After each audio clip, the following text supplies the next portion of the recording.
அஸ்மத்குருசமாரம்பாம் யதிசேகரமத்யமாம் லக்ஷ்மீவல்லபபர்யந்தாம் வந்தே குருபரம்பராம். ஆழ்வார்கள் வாழி அருளிச் செயல் வாழி தாழ்வாதுமில் குறவர்தாம் வாழி ஏழ்வாறுமுய்ய அவர்கள் உரைத்தவைகள்தாம் வாழி செய்யமறை தன்னுடனே சேர்ந்து. எம்பெருமானுடைய திருநாமத்தினுடைய வைபவத்தை தெரிவிப்பதற்கு என்றே திருமாலை என்கிற திவ்ய பிரபந்தத்தை அருளிச் செய்த தொண்டரடிப்புடி ஆழ்வார் திருநாமத்தினுடைய வைபவத்தை 3 பாசுரங்களாலே தெரிவித்து மேலே 11 பாசுரங்களாலே அந்த திருநாமத்தை எல்லோரும் அனுபவித்து உய்வு பெற வேண்டும் என்ற வேட்கையை தெரிவித்தார்.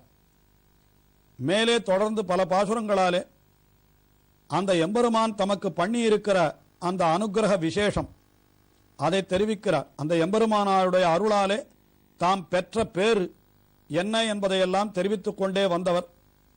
அந்த எம்பெருமான் அப்படி சயனித்து கிடக்கிற அழகு, அந்த தனி கடந்து அரசு செய்யன் தாமரை கண்ணன் என்று அந்த எம்பெருமானை சொல்லி அந்த எம்பெருமானை சேவித்தவாறே இவருக்கு பனியரும்பு உதிருமாலோ என்று கண்களிலே எல்லாம் கண்ணீர் பெருகுகிறது என்று கீழே பாசுரத்திலே தெரிவித்தார்.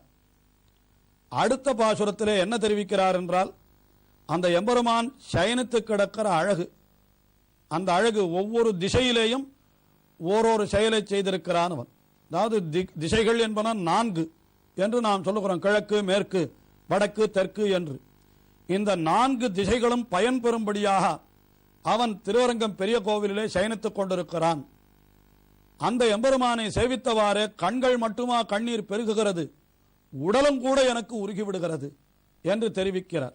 குடதிசை முடியை வைத்து குணதிசை பாதம் நீட்டி வடதிசை பின்பு காட்டி தென்திசை இலங்கை நோக்கி நிறக்கட உடந்தை அரவணை துயிலுமா கண்டு உடலென குருகுமாலோ எந்த உலகத்தீரே. திருவரங்கம் பெரிய கோவிலிலே எம்பெருமான் எப்படி எழுந்தருளியிருக்கிறான் என்றால், சயன திருக்கோலத்திலே, அதாவது படுத்துக் கொண்டிருக்கிற கோலத்திலே நமக்கு சேவை சாதிக்கிறான். அவன் எப்படி சேவை சாதிக்கிறான் என்பதை ஆழ்வார் அப்படியே கண்ணால் நாமும் காணும்படியாக வர்ணிக்கிறார். குடதிசை முடியை வைத்து, குடதிசை என்னால் மேற்கு திசை, குடக்கு என்னால் மேற்கு, அந்த திசையிலே தன்னுடைய திருமுடியை வைத்திருக்கிறானாம்.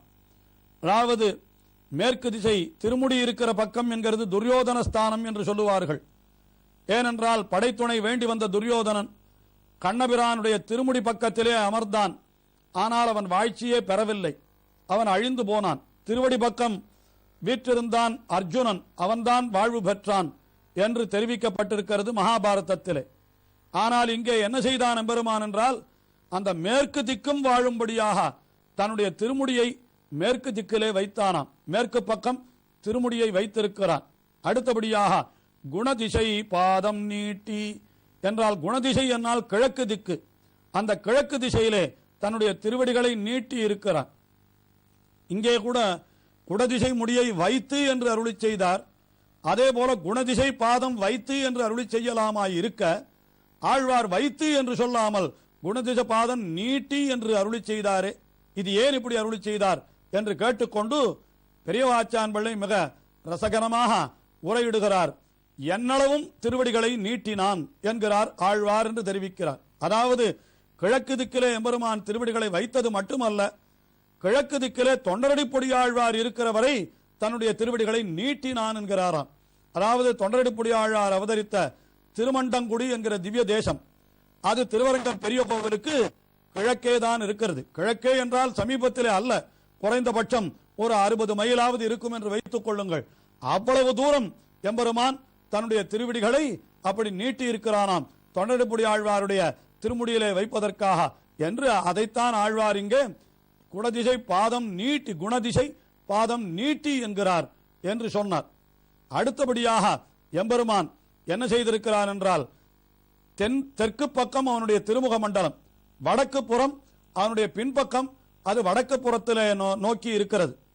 எம்பெருமானுடைய திருமேனியிலே முன்னழகை காட்டிலும் பின்னழகு அதிகம் என்று பெரியோர்கள் அனுபவிக்கிறார்கள். ஆயினாலே அவனுக்கு முன்னழகும் முன்னிலும் பின்னழகிய பெருமாள் என்றே அவருக்கு ஒரு பெயரும் ஒரு கொண்டாட்டமும் சொல்லப்படுகிறது.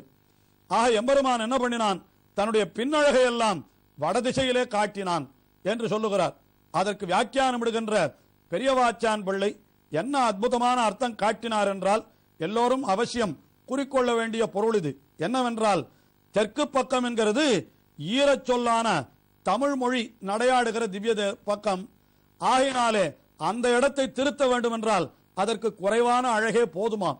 ஆனால் வடக்கு பக்கம் என்கிறது அது முரட்டு சம்ஸ்கிருதம் நடையாடுகின்ற இடமாமது. அதாவது முரட்டுத்தனம் பொருந்தியதான வடமொழி நடையாடுகிற இடம் அது வடதிசை.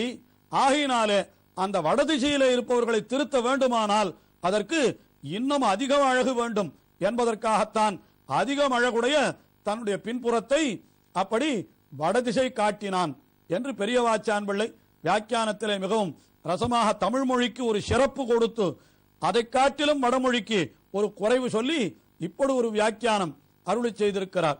ஆக வடதிசை பின்பு காட்டி, அதற்கு பிறகு எம்பெருமான் என்ன செய்தான்? தென் திசை இலங்கை நோக்கி என்று தெற்கு திக்கிலே இலங்கையை நோக்கி எம்பெருமான் எழுந்தொழியிருக்கிறானாம். ஏனென்றால் அங்கேதானே விபீஷணன் இருக்கிறான். அந்த விபீஷணன் தானே ராமபிரானிடத்திலிருந்து இந்த பெரிய பெருமாளை ரங்கநாதனை எழுந்தொழ பண்ணி கொண்டு வந்து இங்கே திருவரங்கத்திலேயே விட்டுவிட்டு போய்விட்டான். அவனை பார்த்து என்ன தெரிவித்தார்? நான் இங்கே இருந்து கொண்டே உன்னை கட்டாட்சித்துக் கொண்டிருக்கிறேன், நீ கவலை கொள்ளாமல் இலங்கைக்கு செல் என்று அவனை வழி அனுப்பி வைத்தாராம். இன்றைக்கும் கூட அவன் சிரஞ்சீவியாக அங்கே இலங்கையிலே அந்த விபீஷணன் இருக்கிறான் என்றுதான் பெரியோர்கள் கூறுகிறார்கள். அந்த விபீஷணனை அப்படி கட்டாட்சிப்பதற்காக எம்பெருமான் தெற்கு நோக்கி எழுந்தருளியிருக்கிறானாம் திருவரங்கம் பெரிய கோவிலிலே. எந்த திவ்ய தேசத்திலும் எம்பெருமான் தெற்கு நோக்கி எழுந்தருளியிருக்க மாட்டான். ஒன்று கிழக்கு நோக்கி எழுந்தருளியிருப்பது பெரும்பாலான திவ்ய தேசங்கள். ஏதோ 1-2 திவ்ய தேசங்களிலே மேற்கு நோக்கி எழுந்தருளியிருப்பான். ஆனால் தெற்கு நோக்கி எழுந்தருளியிருக்கிற ஒரே திவ்ய தேசம் திருவரங்கம் பெரிய கோவில் தான் என்று கொள்ளலாம். அப்படி தென் திசை இலங்கை நோக்கி, இப்படியெல்லாம் கடல் நிற கடவுள் எந்தை. கடல் நிற கடவுள் என்றால் அந்த கடல் போன்ற நிறத்தை உடையவனவன். கடல் கருமை நிறத்தை உடையது. அதே போல இவனும் கூட பச்சை மலை போல் மேனி என்று சொல்லும்படியாக அப்படி கருநீல நிறத்தை உடையவனாக இவன் எழுந்தொழியிருக்கிறான். அப்படிப்பட்ட எந்தை அவன் அரவணை துயிலுமா கண்டு, அவன் அரவணையிலே துயின்று கொண்டிருக்கிறானே, அந்த அழகிய திருக்கோலம் ஏறார் கோலம் திகழ கிடந்தாய் என்று அப்படி கொண்டாடும்படியாக அவன் சயனித்திருக்கிற அந்த நிலை, அந்த நிலையை கண்டவாறே ஆழ்வாருக்கு என்ன ஆகிவிட்டதாம்? அந்த அழகிலே அப்படியே உடல் உருகி போய்விட்டதாம். உடல் என்கிறது அச்சேதன பதார்த்தம். அது உருகுமோ என்றால் இவராலே நிலைத்து நிற்க முடியாதபடிக்கு அந்த அழகு இவரை அப்படி தள்ளுகிறதாம். அதனால்தான் குலசேகர ஆழ்வாரும் கூட அந்த திருமண தூண்களை நான் என்றைக்கு பற்றி கொண்டு மாயோனை மணத்தூணே பற்றி நின்று என்றைக்கு வாயார வாழ்த்தப் போகிறேன் என்று குலசேகர ஆழ்வார் கூட அருளி செய்திருக்கிறார் அவருடைய பெருமாள் திருமொழி என்கிற திவ்ய பிரபந்தத்திலே. இங்கே அந்த அழகிய மணவாளனுடைய அழகிய சேவை, அந்த எம்பெருமானுக்கே அழகிய மணவாளன் என்பதல்லவா திருநாமம். ஆயினாலே அவன் அதுவும் சயனித்துக் கொண்டிருக்கிற ஒரு அழகாம்.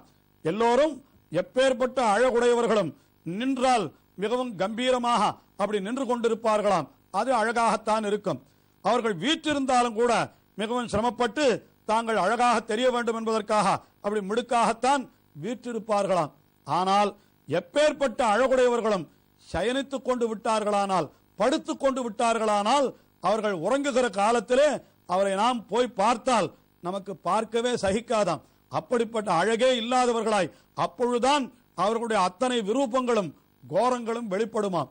ஆனால் இங்கே எம்பெருமான் அவன் நின்றால் அழகு, இருந்தால் அதைவிட அழகு, அவன் சயனித்துக் கொண்டிருந்தால் அந்த அழகுக்கு ஈடே கிடையாது. அதைத்தான் இந்த இடத்துல என்ன தெரிவிக்கிறார் என்றால், இந்த கடல் நிற கடவுளெந்தை அரவணை துயிலுமா கண்டு என்று அவன் துயிலுகின்ற அதை கண்டு என்ன ஆகிவிட்டது? உடல் எனக்கு உருகுமாலோ, எனக்கு உடல் உருகுகிறது என்கிறார். உடல் எனக்கு உருகும் ஆலோ என்றால் ஐயோ உருகி விடுகிறதே, இது என்ன ஆச்சரியம் என்று அந்த ஆலோ என்கிறது ஐயத்திலே ஆச்சரியத்திலே சொல்லப்படுகிற வார்த்தை. அது என் செய்கேன் உலகத்தீரே, உலகத்தவர்களான நம்மை பார்த்து கேட்கிறாராம் தொண்டரிப்புடி ஆழ்வார், நான் என்ன செய்வது, நான் என்ன செய்வது என்று கேட்கிறாராம். மிக ரசமாக பெரியவாச்சான் பிள்ளை வியாக்கியானத்திலே காட்டுகிறார். ஏன் உலகத்தவர்களை பார்த்து கேட்கிறார் என்றால், இவர் மற்ற ஆழ்வார்களை பார்த்து கேட்கலாம், ஆனால் மற்ற ஆழ்வார்களும் இவரை போல எம்பெருமானை பார்த்தால் உருகித்தானே போவார்கள். ஆகையினாலே அவர்களை கேட்டு பயனில்லை. ஆனால் பார்த்தார் ஆழ்வார், தாம் எம்பெருமானை சேவித்தவுடனே தமக்கு உடலெல்லாம் உருகி போய் விடுகிறது. ஆனால் இந்த உலகத்திலே இருப்பவர்கள், உலக வாழ்க்கையே தங்களுக்கு உயர்வாக கொண்டிருப்பவர்கள், உண்டியே உடையே உகந்து ஓடும் இம்மண்டலம் என்று எதற்கோ ஆளாய் பறக்கிறார்களே, அப்படிப்பட்டவர்கள் சந்நிதிக்குள்ளே செல்லுகிறார்கள், அந்த எம்பெருமானை சேவிக்கிறார்கள். ஆனால் சேவித்த பொழுதோ அவர்களுடைய உடம்பிலே எந்த மாற்றமும் வருவதில்லை. எப்படி உள்ளே போகிறார்களோ அப்படியே வெளியே வந்து விடுகிறார்களாம். இதை ஆழ்வார் பார்த்தால் நான் உள்ளே போனால் எனக்கு உடல் உருகி விடுகிறது, ஆனால் நீங்கள் உள்ளே போய் பகவானை சேவித்தீர்கள், அந்த எம்பெருமானை சேவிக்கிறீர்கள், ஆனால் உங்களுக்கெல்லாம் உடல் உருக காணோமே, ஏன் உருகவில்லை என்றார். உடனே ஆழ்வார் நினைத்துக் கொண்டாராம், உள்ளே போய் எம்பெருமானை சேவித்தால் உடல் உருகாமல் இருக்கவே இருக்காது. ஆனால் இவர்கள் உருகாமல் இருக்கிறார்கள் என்றால், அப்படி உடல் உருகாமல் இருப்பதற்கு ஏதோ மருந்து உட்கொண்டிருக்கிறார்கள் என்று நினைத்தாராம். அப்படி மருந்து உட்கொள்ளவேதான் இவர்களுக்கு உடம்பு நன்றாக விரைத்து கிடக்கிறது. ஆயினாலே உலகத்தவர்களை பார்த்து, நீங்கள் என்ன மருந்து உட்கொண்டீர்கள், அதிலே ஒரு கையளவு எனக்கும் கொடுங்களேன், நானும் அதை உண்டுவிட்டு உள்ளே போய் உடல் உருகாமல் நின்று இன்னும் கொஞ்சம் நேரம் அந்த எம்பெருமானுடைய அழகை அனுபவிக்கிறேன். நான் உள்ளே சென்றவுடனே எனக்கு உடல் உருகி விடுகிறபடியினாலே அந்த எம்பெருமானை அனுபவிக்க முடியாமலே போய்விடுகிறது. ஆனால் நீங்களோ உருகாமல் நிற்கிறீர்கள். உருகாமல் நிற்பதற்கு நீங்கள் என்ன செய்தீர்கள், அதை எனக்கும் சொல்லுங்கள், நானும் அதை செய்து பார்க்கிறேன். எனக்கும் உடல் உருகாமல் இருக்கிறதா, அந்த எம்பெருமானை இன்னும் அனுபவிக்க முடிகிறதா என்று பார்க்கிறேன் என்று அருளி செய்கிறாராம். இப்படிப்பட்ட ஆழ்வாருடைய அனுபவம் தொடர்கிறது. தொடர்ந்து அனுபவிப்போம்.